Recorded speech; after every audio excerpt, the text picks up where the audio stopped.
Hello everyone, আমি পিয়ালি। তো নিয়ে চলে এসেছি নতুন একটা ব্লগ। তো দেখো, সকাল সকাল ঘুম থেকে উঠে পড়েছি আর থালা বাসনগুলো মেজে নিচ্ছি। তো তাড়াতাড়ি মেজে নিচ্ছি কারণ আমার মেয়ে ঘুমাচ্ছে, হাজবেন্ডও ঘুমাচ্ছে, তো আবার কিছু খাবারও বানাতে হবে।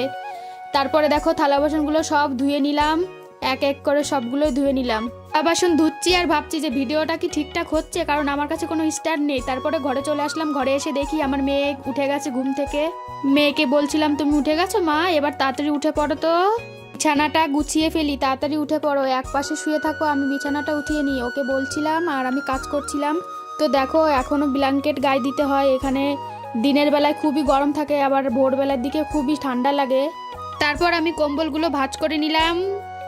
কম্বলগুলো ভাঁজ করার পরে বিছানাটাকে খুব সুন্দর করে ঝেড়ে নেব, আর মেয়েটাকে তো একপাশে শুয়ে রেখেছি। তো দেখো ভালো করে বিছানাটা ঝেড়ে নিলাম।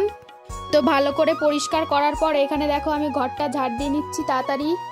আমাদের হচ্ছে দুটো রুম, তো ওই পাশের রুমটা আমি আগেই ঝেড়ে এসেছি, তো এই ঘরটাও ভালো করে এখন ঝাড় দিয়ে নিচ্ছি।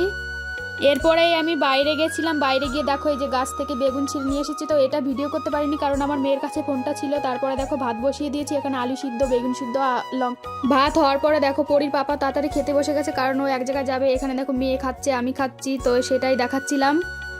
ওকে খাওয়াতে যে এতটা টাইম লাগে কি বলবো। দেখো আমার খাওয়া হয়ে গেছে কিন্তু ওর এখনো খাওয়া হয়নি। তো আমি বলছিলাম মাম্মাম তাড়াতাড়ি খাও, তাড়াতাড়ি খাও, ও খাবে না কিছুতে। বাই, নেক্সট ভিডিওতে দেখা হবে আবার। এইভাবে আমাদের পাশে থেকো।